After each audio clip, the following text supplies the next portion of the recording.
Comprobamos que la máquina que habíamos fabricado no era lo bastante grande. De hecho, era 4 veces menor que la que Tesla fabricó en Colorado Springs. Parecía que hacía falta una máquina así de grande. Confiamos que en el futuro conseguiremos financiación para fabricar una máquina del tamaño de la bobina de Tesla y demostrar sus teorías. ¿Cómo es posible que un siglo después del fracaso de Wardenclyffe, las teorías de Tesla sigan levantando tanta pasión? Quizás sea porque mucho antes de Wardenclyffe, Tesla había cambiado el mundo de forma espectacular. En la actualidad, nuestro mundo electrificado nos parece algo normal. La energía para impulsar nuestros aparatos está a nuestro alcance en cualquier enchufe.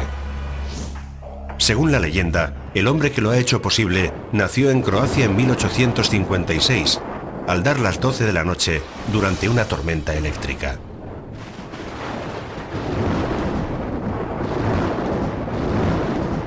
A Tesla se le asocia de inmediato con truenos y rayos, con electricidad.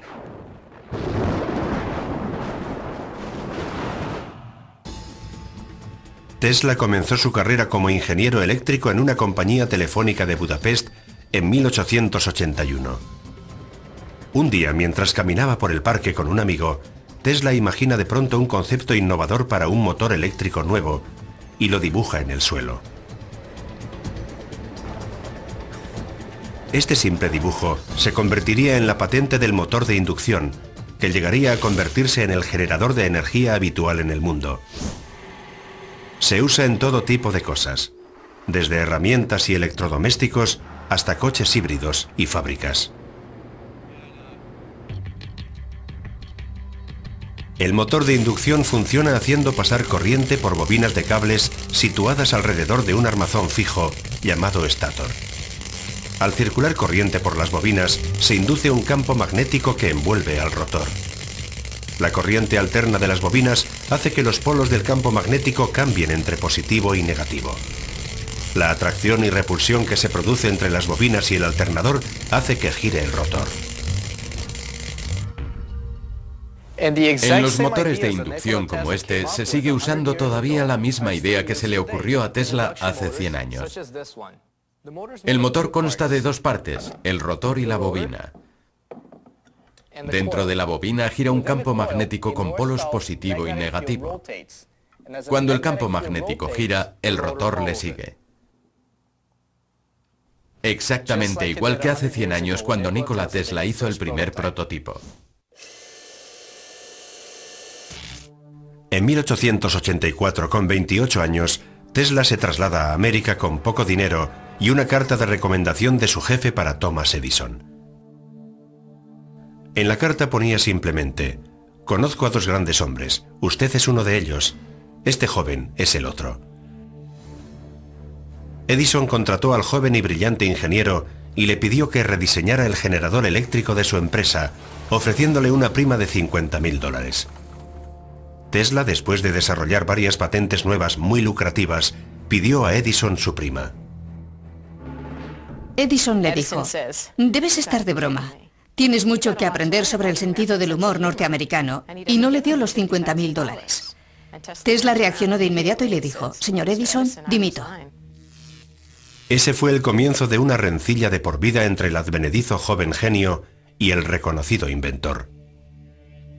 Tesla dejó a Edison y estuvo un año cavando zanjas en Nueva York, una época muy oscura. Todos sus sueños parecían haberse acabado. Mientras trabajaba para poder comer y conseguir capital para nuevos inventos, Tesla se quedó aterrado por la red de cables eléctricos que colgaba por encima de la ciudad. El sistema era una pesadilla de cables de tendido eléctrico aéreo. De hecho, en algunas zonas hasta bloqueaban la luz del sol. El sistema, considerado eficaz, se llamaba corriente continua, o CC.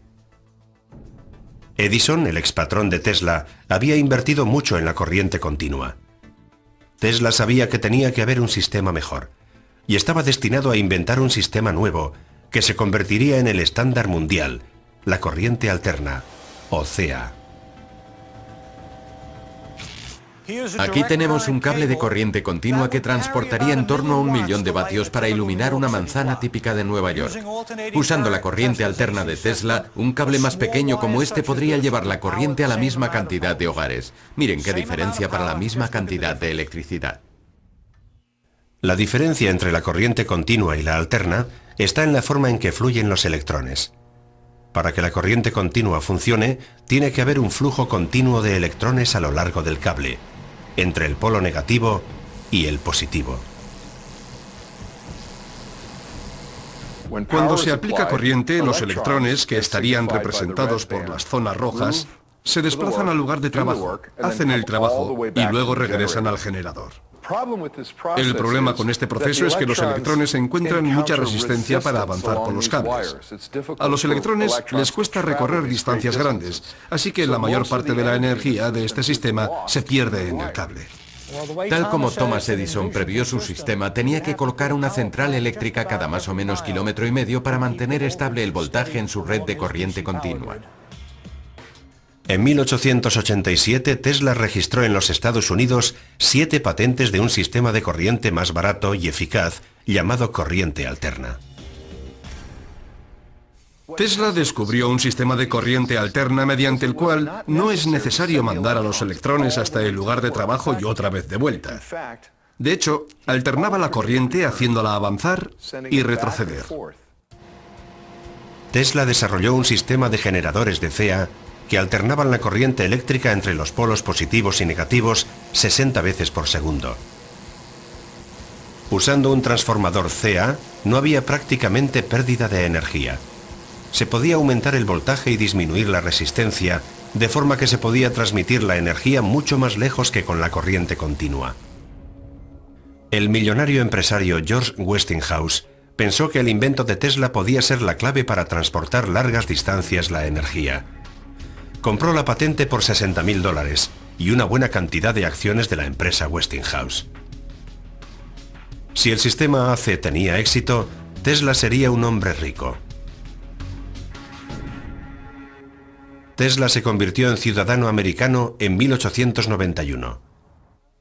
Aquel mismo año se desató una guerra total entre su corriente CA y la CC de Edison.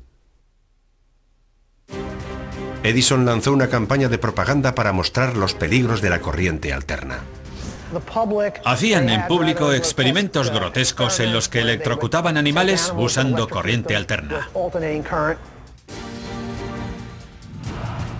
Edison convenció al estado de Nueva York para que usara la corriente alterna de Tesla y Westinghouse en la primera electrocución en 1892.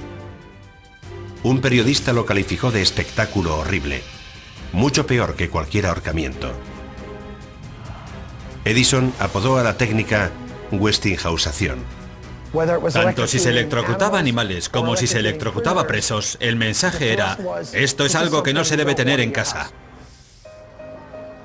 En 1893, a pesar de la mala prensa, Tesla y la empresa Westinghouse ganaron un concurso público para iluminar la Feria Universal de Chicago, la primera feria completamente electrificada de la historia.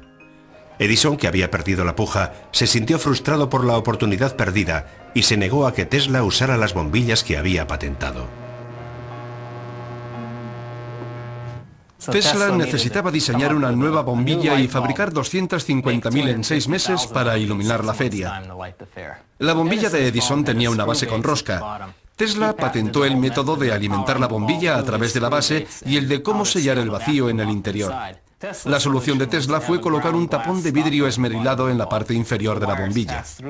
Haciendo pasar los cables por el tapón, pudo fabricar una bombilla que no interfería con las patentes de Edison.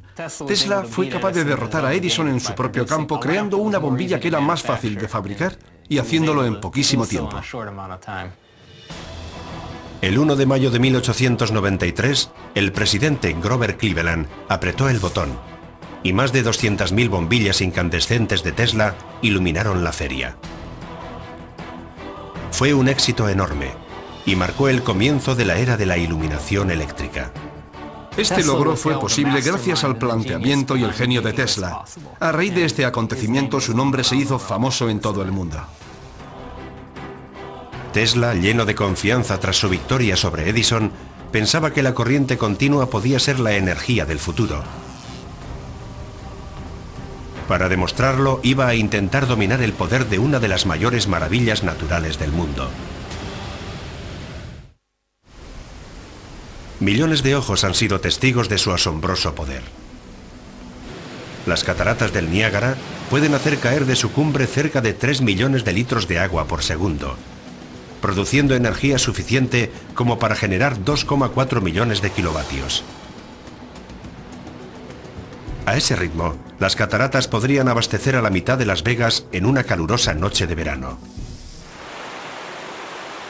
Desde que al principio del siglo XVIII los colonizadores comenzaron a construir aserraderos a lo largo del río Niágara, muchos habían imaginado formas de controlar el atronador poder de las cataratas. En 1893, después de ver el triunfo de Tesla y Westinghouse en la Exposición Universal de Chicago, la Comisión de las Cataratas del Niágara les concedió un contrato para aprovechar las cataratas para generar corriente alterna. El gran problema para usar las cataratas del Niágara para generar electricidad consistía en que el principal consumidor de energía eléctrica era Buffalo. Buffalo está a unos 30 kilómetros y el uso de corriente continua para transportar la energía era muy poco práctico porque habría que construir repetidores cada 3 kilómetros. Con la corriente alterna no pasaba eso. En las cataratas, Tesla diseñó y fabricó un complejo sistema de motores y generadores para producir su corriente alterna. Tesla no escribía las cosas. La mayor parte de ellas las tenía en la cabeza. Tenía que hacerlo de palabra. Tesla vivía, digamos, en su pequeño mundo. Él no explicaba las cosas a otras personas, lo hacían sus ayudantes. En 1896 se puso en funcionamiento la primera estación hidroeléctrica de corriente alterna para transmisión de energía a larga distancia. Y Buffalo, en el estado de Nueva York, se convirtió en la primera ciudad con corriente alterna. Tesla no estaba allí cuando se accionó el interruptor, pero estaba tan seguro de su trabajo que sabía que iba a funcionar. En la actualidad, nuevas centrales eléctricas han reemplazado las estructuras de Tesla. Los edificios de uno de los emplazamientos históricos más importantes del mundo moderno están ahora abandonados y olvidados.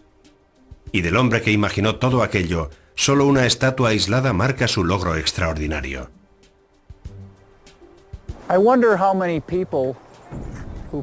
Me pregunto cuánta gente de la que pasa junto a esta estatua sabe quién fue Nikola Tesla y lo que hizo para crear el mundo que hoy conocemos.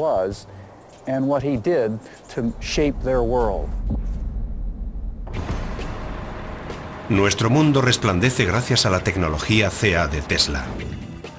Ganó la batalla final a Edison, pero la victoria tuvo un coste enorme. Los recursos económicos de Westinghouse se consumieron en la batalla de las corrientes. En un gesto excepcional para mantener la empresa a flote, Tesla rompió su contrato, afirmando que había mejores inventos esperándole. De haberse cumplido el contrato, Tesla habría sido millonario y no habría tenido problemas económicos durante el resto de su vida. El dinero no tiene el valor que los hombres le han dado. Todo mi dinero lo he invertido en los experimentos con los que he hecho mis descubrimientos para hacer que la vida de la humanidad sea un poco más fácil. Después de su triunfo sobre Edison y el éxito de su corriente alterna, Nikola Tesla era famoso. Era amigo de Mark Twain, era amigo de embajadores de todas partes, bailarinas y primadonnas. Estaba en la cresta de la ola de la sociedad.